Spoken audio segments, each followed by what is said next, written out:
No caso de hoje, um serial killer confessou tantos crimes que ele acabou se safando de todos eles. Bem-vindos a mais um vídeo no canal. Se você gosta de conteúdo assustador, bizarro, misterioso, você tá no lugar certo. Toda semana tem pelo menos 3 vídeos longos, todo dia tem vídeo curto, então tem muito conteúdo pra vocês. Se você gosta desse tipo de conteúdo, não esquece de deixar seu like, se inscrever no canal, comentar outros temas que vocês querem ver aqui. As fontes e os créditos estão sempre na descrição do vídeo. E o caso de hoje é inspirado em uma série que um amigo meu me recomendou literalmente 2 dias atrás. E eu fiquei obcecada, eu já terminei ela. E ela é uma série da Apple TV, então não tem muita gente que tem acesso. Eu mesma nem sabia da existência dela. A série se chama Blackbird. Esse vídeo não é uma publi, mas eu gostaria muito que fosse, porque depois que vocês ouvirem essa história, eu tenho certeza que vocês vão querer correr pra assistir essa série. Então, Apple, da próxima, manda publis, por favor. Segunda coisa, vocês lembram da foto que eu postei comemorando 2 milhões, agradecendo vocês? Foi hoje. E por isso que meu batom tá todo borrado, porque eu comi bolo, eu comi pão de queijo. Gostaria de ter comido mais, inclusive. E eu tô toda rosinha hoje. É isso, gente. Eu já agradeci, mas eu quero agradecer vocês de novo. Obrigada pelos 2 milhões. E não tem uma maneira melhor de comemorar do que falando de um caso super bizarro e super interessante. Então, bora pra história de hoje.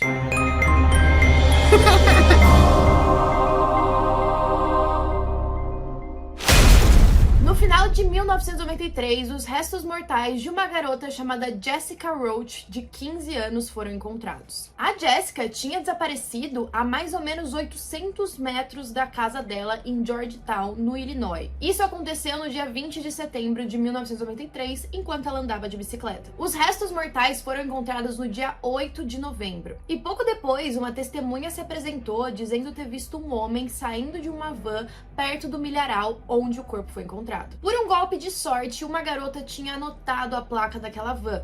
Isso levou a polícia até um homem chamado Larry Hall. E a polícia já tinha algumas suspeitas, porque a van dele tinha sido relatada como perseguindo várias outras garotas em 1993 e em 1994. Então, um oficial levou o Larry para a delegacia e mostrou uma foto da Jessica para ele. Ele imediatamente se encolheu. Ele colocou a mão de um lado do rosto como se não quisesse ver aquela foto. E depois ele disse que nunca tinha visto aquela garota. Suspeito, né? Depois de algum tempo de interrogatório, o Larry confessaria ter matado a Jessica. Ele disse que tinha amarrado ela, mas não se lembrava com o quê. Depois, ele disse que tirou as costas dela, colocou ela contra uma árvore, amarrou um cinto em volta do pescoço dela e depois não se lembra do que aconteceu. E depois dessa confissão, ele falou de várias outras garotas desaparecidas. Ele disse que não se lembrava o nome delas, porque elas eram parecidas. Ele disse ter pegado várias outras garotas na área, mas não se lembrava qual ele tinha machucado. Depois que os policiais conseguiram essa confissão, eles escreveram rapidamente e deram pro Larry assinar. Eles precisavam daquilo para aquele homem ser preso e nunca mais estar livre na sociedade. Só que no dia seguinte, ele se retratou de tudo que ele tinha dito. Essa confissão incluía um assassinato de uma garota universitária chamada Trisha Reitler. E aí no dia seguinte, os investigadores começaram a se perguntar se eles tinham prendido um serial killer ou um confessador em série? Ele confessava vários crimes, falava de vários lugares onde ele tinha deixado os corpos, onde elas tinham sido enterradas, onde elas tinham sido capturadas, mas quando os policiais iam para esses lugares, não tinha nada. Além disso, o Larry começou a falar que aquela confissão foi feita sobre coerção. Ou seja, ele dizia que ele tinha sido coagido a falar aquelas coisas. Ele descreveu um dos policiais que estava interrogando ele como intimidador. Só que a polícia foi investigar a van do Larry, e lá eles encontraram vários objetos estranhos. Alguns desses itens incluíam uma faca e um pôster de desaparecida da Trisha. Além disso, ele tinha itens pessoais de garotas diferentes. A grande maioria dos policiais acreditava nessa história de confessador em série, então eles deixaram de lado um pouco Larry e focaram em outro suspeito. Além disso, eles nunca conseguiram evidências físicas de que ele tinha matado aquela garota. Com relação a Jessica, os investigadores não conseguiam entender o que tinha acontecido depois que ela entrou na van do Larry. Eles conseguiam colocar ela lá dentro, então sim, ele tinha sequestrado ela, mas depois o que aconteceu não conseguia ser ligado a ele. Os pais da Jessica acreditavam plenamente que eles estavam com o homem certo sob custódia. Quando o Larry confessou, ele disse que encontrou a Jessica andando de bicicleta em uma estrada estreita. Os pais da Jessica tinham falado para ela fazer esse caminho, e essa informação nunca foi aberta ao público. Então, em 1995, eles conseguiram condenar o Larry pelo sequestro da Jessica, e ele pegou prisão perpétua. perpétua. Nos arquivos do caso, estava escrito que ele tinha confessado ter abusado sexual da Jessica e também matado ela. E também estava escrito que o Larry se retratou, dizendo que na verdade ele tinha sonhado com aquilo e não que ele tinha feito de verdade. Quando ele apelou da condenação em 1996, ele alegou que devido a um distúrbio de personalidade que o torna suscetível a sugestões e patologicamente ansioso para agradar, ele confessou um crime que realmente não cometeu. Mas o recurso dele foi negado. Apesar dele estar preso só pelo sequestro, os investigadores acreditavam que ele também era responsável por vários outros crimes e ele estava ainda em um processo de apelação que, se o juiz considerasse que a confissão foi feita com ele sendo coagido a isso, ele ia andar frio. Ele ia andar frio. Ai, meu Deus. Se o juiz aceitasse que aquela confissão foi feita porque ele foi coagido, ele ia ser livre, ele ia andar livre pelas ruas de novo. E aí eles começaram a pensar o que eles poderiam fazer para garantir que ele não fosse solto. Mas quem era esse tal de Larry? Vou resumir bem o que ele foi antes de ser preso. Ele nasceu no dia 11 de dezembro de 1962 e ele tinha um irmão gêmeo chamado Gary. Só que os gêmeos tiveram uma condição meio esquisita dentro da placenta, se eu não me engano, dentro do útero, não sei. Mas enfim, o que aconteceu foi que o Gary acabou pegando mais líquido da placenta do que o Larry, e aí quando os dois nasceram, eles não eram gêmeos idênticos. O Gary era muito mais bonito, atlético. No geral, ele tinha um QI mais alto também. Parecia que o Gary tinha pegado todas as melhores características e o Larry sobrou, assim. E o Larry falava bastante sobre isso. Apesar de tudo, os dois eram muito próximos e o Gary sempre foi o maior defensor do Larry. Eu sei que é confuso, né? Porque os nomes dos dois é bem parecido. Na escola, o Larry era antissocial, ele tinha um QI mais baixo, ele sofria muito bullying porque ele era meio lento e tinha alguns problemas na fala. Isso de acordo com o departamento psiquiátrico que conversou com o Larry. E assim, um fato bizarro sobre a história do Larry quando ele era criança é que ele e o irmão ajudavam o pai a cavar sepulturas no cemitério. Então, eu acredito que o pai dele tinha um trabalho de... não é coveiro, né? Porque ele não cuidava do cemitério, mas era ele que abria as covas. E aí os dois acabavam ajudando, então eles tiveram contato desde pequeno com pessoas mortas, no geral. E isso abalou bastante o Larry. Depois, quando ele foi conversar, mais pra frente vocês vão entender um pouco melhor dessa parte da história, mas ele conta essa história como sendo um pouco traumática. Quando ele era adolescente, ele foi culpado por cometer vários pequenos crimes. Isso incluía vandalismo, incêndio criminoso, e mais pra frente ele seria suspeito de outros crimes mais graves. Isso incluía o sequestro de 2 garotas que desapareceram quando ele tinha 18 anos e nunca mais foram encontradas. À medida que ele ia crescendo, o Larry ficou fascinado com reencenações da Guerra Civil e da Guerra Revolucionária, e ele e o irmão passaram a viajar por todo o país para participar desse teatro. E ele viajou por muitos anos, de 1980 a 1994. Basicamente, o que eles faziam era mais ou menos um teatro mesmo, era uma grande festa em que as pessoas se vestiam como se estivessem na guerra, e ele também gostava muito de se vestir. Ele inclusive deixou crescer costeletas no rosto para ficar mais parecido com as pessoas da época. As autoridades acreditam que durante todos esses anos que ele viajou pelo país, ele poderia ser responsável pelo sequestro e desaparecimento de mais de 40 garotas. E ele tinha essa mania de confessar outros crimes que ele não tinha cometido,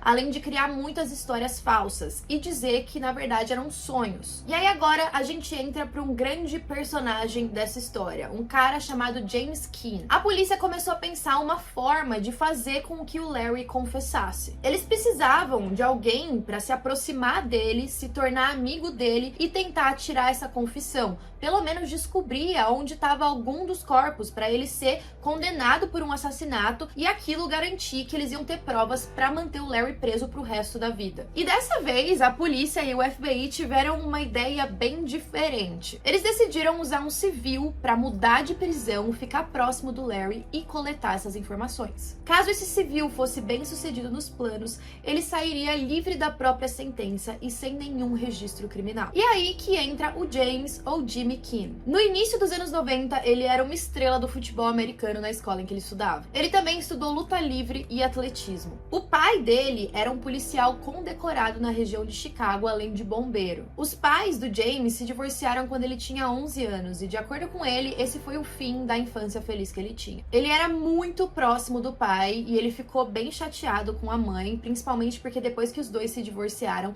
ela começou a namorar um cara super abusivo e o James morava com ela. E esse cara batia no James, batia na mãe, às vezes ele tentava defender a mãe do namorado e a mãe ficava do lado dele e não do próprio filho. Então ele até conta de umas histórias quando via que ela tava bem com o namorado no quarto ao lado, enquanto ele tava todo ensanguentado depois de tomar uma surra desse cara. Depois do divórcio, a família dele ficou meio pobre, mais pro lado do pai. E aí o Jimmy sentiu a necessidade de ajudá-lo e por conta disso ele começou a recorrer ao tráfico de drogas. Depois que ele se formou do ensino médio, foram oferecidas várias bolsas de estudo em universidades por todo o país para ele estudar e jogar futebol americano ao mesmo tempo. Mas ele sabia que se ele deixasse o negócio dele do tráfico de drogas, a família provavelmente não ia sobreviver. Então ele recusou essas bolsas e continuou traficando. Ele até foi estudar em uma faculdade comunitária local e aí ele ficou fazendo as duas coisas ao mesmo tempo. Depois que o pai dele se aposentou, os dois tentaram criar vários negócios juntos, mas nenhum funcionou da maneira em que eles queriam. E o negócio do tráfico de drogas do James deu muito certo. Ele chegou a ganhar mais de $1 milhão por ano e em 1996 ele foi preso. Ele usou o dinheiro que ele ganhava para ajudar o pai a se livrar das dívidas e depois para fortalecer ele financeiramente. E aí, quando ele foi preso, um promotor do caso disse que se ele se declarasse como culpado, ele provavelmente ia ter uma diminuição da pena. E o James acreditou nesse promotor. Só que esse plano não funcionou. O juiz disse que, dado o histórico dele, a quantidade de drogas que ele tinha, não ia ter como diminuir a sentença, então ele ia ficar preso por 10 anos sem possibilidade de liberdade condicional. O James sentiu muito ressentimento desse promotor por ter falado algo que não aconteceu. O nome desse cara é Lawrence Beaumont. E aí o James ficou preso por mais ou menos 10 meses em uma prisão com uma segurança relativamente ok. Ele foi surpreendido um dia quando o Lawrence, o mesmo promotor que ele acreditava que tinha passado a perna dele, chegou com um pedido ou uma proposta de acordo. Ele teria que se transferir para a prisão de segurança máxima de Springfield, no Missouri, que abrigava criminosos insanos. O motivo seria para tentar fazer o suposto serial killer Larry Hall confessar outros dos seus crimes e também divulgar informações que eles ainda não conheciam. Se ele aceitasse, ele receberia uma liberdade antecipada da prisão. O que ele queria mesmo é que o Jimmy fizesse o Larry confessar o assassinato da Trisha e também falar onde estava o corpo dela. E aí vocês devem estar se perguntando, tá, mas com o tanto de preso que existe no mundo, por que que eles foram escolher justamente o James para fazer esse papel? Por que que eles não colocaram um policial infiltrado ou alguém que já tivesse mais experiência? Eles alegavam que se fosse alguém, algum policial ou alguém estivesse lá pra fazer isso de propósito, ia dar muito na cara e o Larry era esperto, ele ia pegar. E além disso, eles perceberam, no tempo que o James ficou na prisão, aqueles 10 meses, que ele era muito inteligente, que ele estava bem com todo mundo, aquele cara bem politicão assim, todo mundo gostava dele. Então eles acreditavam que ele conseguiria chegar até o Larry. A princípio, o James disse não pro Lawrence. Ele falou que ele não tinha nenhuma experiência com serial killers. Ele ficava se perguntando se ele ia sobreviver a isso. E se ele fosse esfaqueado, se ele fosse morto. Mas por insistência tanto do Lawrence quanto do próprio advogado, o Jimmy acabou aceitando. Nas semanas que se seguiram, ele teve várias dúvidas, ele falou pro advogado várias vezes que estava pensando em desistir. Só que aí aconteceu um fato muito trágico que fez ele mudar de ideia. O pai do Jimmy teve um derrame súbito antes dele aceitar a proposta do promotor. Um dia, ele foi visitar o filho na cadeia, de cadeira de rodas. Ele conseguia perceber que um lado do rosto dele tinha caído, principalmente a boca. Além disso, o olho dele estava quase fechando. O James ficou muito em choque, ele acreditava que o motivo do pai dele ter um derrame foi justamente pelo estresse causado do filho ir preso, e aí ele começou a se sentir culpado e pensando que talvez ele não tivesse muito mais tempo com o pai. Então ele precisava sair da prisão logo. Ou seja, depois dessa visita, ele estava certo que ele ia aceitar o acordo. O Lawrence estava muito preocupado que a defesa conseguisse anular a condenação do Larry, então eles precisavam agir rápido. Então começou o processo de levar o James para outra prisão. Quando a van chegou lá na frente, ele começou a duvidar de tudo que ele tinha decidido e ele já não queria mais. E ele estava com muito medo porque ele estava confiando no homem que já tinha enganado ele uma vez. Assim que ele viu a prisão, ele percebeu o quanto era perigosa perigosa aquela missão. Afinal, os piores criminosos que existem estavam ali dentro. E aí ele falou, não, eu não vou embora, me leva de volta. E aí os policiais tiveram que fazer todo um trabalho ali pra convencer e falar que o Lawrence não ia dar pra trás, que se ele cumprisse a parte dele do acordo, a outra parte também seria cumprida. E aí ele foi convencido. Só que agora eles precisavam de uma nova identidade pro James. A condenação dele já não ia mais caber nessa prisão. Por que esse cara tava sendo transferido do nada? Então, o crime dele era por ter tentado traficar armas por outros estados, e aí isso se tornaria um crime federal e ele pegaria 40 anos de prisão. Uma agente do FBI chamada Janet Butkus, ela fingiu ser namorada do James enquanto visitava ele na prisão pra saber como tava o andamento dessa missão. A primeira semana depois que ele chegou lá foi a mais difícil. Era muito difícil ele se adaptar com a nova rotina. E aí ele decidiu fazer amizade com um cara. Esse cara era um chefe da máfia italiana. O nome dele era Vincent Dettin Gigante. Esse cara, até algumas vezes quando ele viu o Jimmy junto com o Larry, aconselhou ele a não se relacionar com esse tipo de pessoa. Essa amizade até atrapalhou um pouco na missão, porque esse cara ficava com o James durante o dia todo, então ele tinha que aproveitar os momentos durante a noite pra tentar falar com o Larry. Só que a aproximação com o Larry não foi tão fácil assim. Ele parecia ser meio fechado no começo. O Jimmy foi colocado em uma cela bem próxima para que ficasse mais fácil dos dois conversarem, e só 2 pessoas dentro dessa prisão sabiam da missão do James e quem ele era. O FBI também deixou claro que o James não podia fazer nada para aumentar a sentença dele lá dentro. Então, mesmo que ele precisasse se defender, ele teria que tomar muito cuidado para não mutilar ninguém e também, enfim, não matar ninguém ou cometer algum crime maior. Nos primeiros dias, o James tentava sentar na frente do Larry na mesa de café da manhã ou no almoço durante o jantar. Só que o Larry nunca fez contato visual, nunca olhou pra ele, nunca falou com ele. E aí, cerca de 2 semanas depois, o Larry estava assistindo TV junto com outros presos. O programa preferido deles era Os Mais Procurados da América. Aí o James se juntou pra assistir junto com eles e entrou um outro cara, foi até a TV e mudou de canal. O James achou que aquela era a oportunidade pra ganhar a confiança do Larry. Então ele se levantou e voltou pro canal que tava. Esse cara tentou mudar pro outro canal e começou a ameaçar o James, perguntando por que ele tava fazendo aquilo e que era pra ele tomar cuidado. Mas o James foi lá, deu alguns socos nesse cara, ele caiu no chão e aí ele ficou batendo nele até os policiais tirarem ele de cima. Esse incidente foi o que fortaleceu o vínculo dos dois. Eles começaram a ter conversas regulares e pelo período de 6 meses, o James conseguiu divulgar várias informações para a polícia. Eram pelo menos 20 crimes envolvendo mulheres jovens. A certa altura, o Larry mencionou a Trisha e ele disse ter enterrado o corpo dela fora do país. O James não conseguiu obter uma localização precisa e sem um corpo, eles não teriam o suficiente para condenar o Larry por assassinato. Durante esses 6 meses, o Larry foi se abrindo cada vez mais e contando sobre a infância dele e coisas repugnantes que faziam com que o James se sentisse muito mal, e ele tinha que aceitar aquilo e ir na onda do Larry pra ele não desconfiar de nada. Então ele já tava chegando no limite, ele tava ouvindo coisas tão absurdas que ele nem achava que um ser humano seria capaz de tudo aquilo. E aí teve um dia que o James estava olhando pelas coisas do Larry e ele encontrou um mapa. Esse mapa tava com vários pontos pelo país. O James passou a acreditar que esses pontos, cada um representava um corpo. E aí ele chegou a perguntar pro Larry para que serviam aquelas marcações, e aí ele respondeu: eles cuidam dos mortos. Depois de ver esse mapa, o James correu para um telefone e ligou pro seu contato do FBI. Ele não conseguiu falar com ela, mas deixou uma mensagem na caixa de voz falando para ela ir buscá-lo. Ele também disse que tinha obtido confissões e também visto o mapa do Larry. E aí ele imaginou que ela receberia a mensagem e eles iriam buscá-lo no dia seguinte. Ou seja, agora ele achava que ele tinha completado a missão e ia estar em casa nas próximas 24 horas. Só que ele já estava com aquele desgosto e raiva se empilhando dentro dele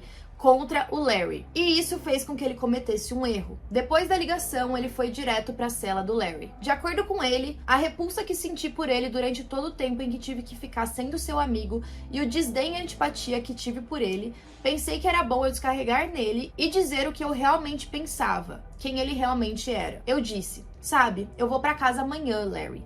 Você é um assassino maluco. E comecei a chamá-lo de tudo que você pode pensar. E é nessas horas que começa a dar tudo errado, né? Aquele contato que o James tinha no FBI nunca respondeu. E o único contato que ele tinha dentro da prisão naquela época era o psiquiatra-chefe que estava de férias. A promessa do FBI de tirar ele da prisão depois de 24 horas, depois que ele cumprisse a missão, tinha falhado. E aí o psicólogo da prisão repreendeu o James por ter perturbado psicologicamente o Larry. Ele teria transformado ele em um desastre emocional. Por conta disso, o James foi colocado em uma cela solitária. O Lawrence, que tinha feito o acordo com o James, não estava sabendo de nada disso. O contato do FBI que eles tinham disse que a mensagem ficou perdida na caixa postal, ela não conseguiu acessar e só ficaram sabendo do que aconteceu 2 semanas depois, quando o psiquiatra-chefe voltou de férias. O problema é que em algum momento durante essas 2 semanas, o Larry jogou fora aquele mapa. Provavelmente ele enviou para o irmão ou destruiu. Depois que o James descontou toda a raiva em cima do Larry, ele percebeu que ele tinha sido enviado para conversar com ele. Ele até comentou: o Lawrence que enviou você, não foi? O James depois se arrependeria dessa explosão de raiva e admitiu que ele deveria ter esperado um pouco mais. Apesar disso, apesar de ter falhado nessa parte, várias das informações que ele passou para o FBI levaram vários casos que já estavam encerrados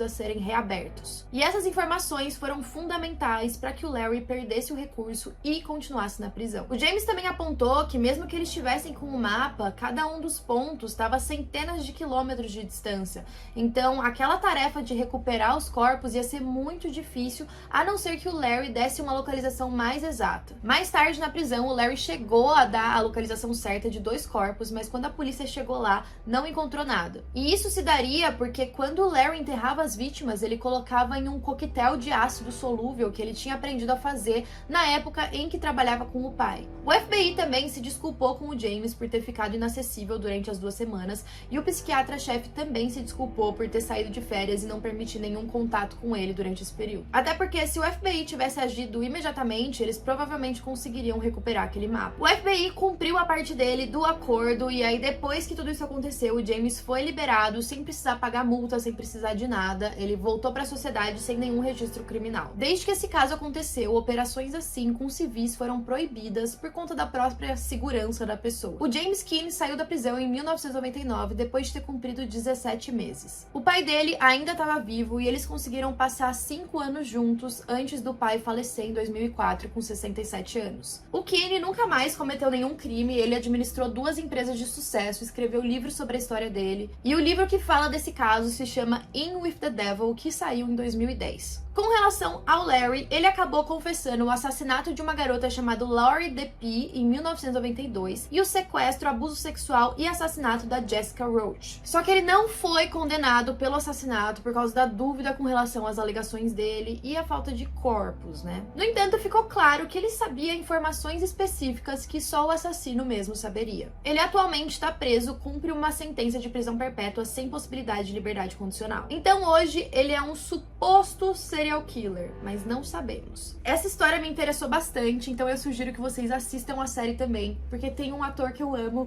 que ele faz Kingsman. Então assim, vale a pena, é muito boa, principalmente se vocês gostam de série estilo Mindhunter. Pronto, já dei minha recomendação e a minha publi gratuita. Comentem aí o que vocês acharam e até a próxima.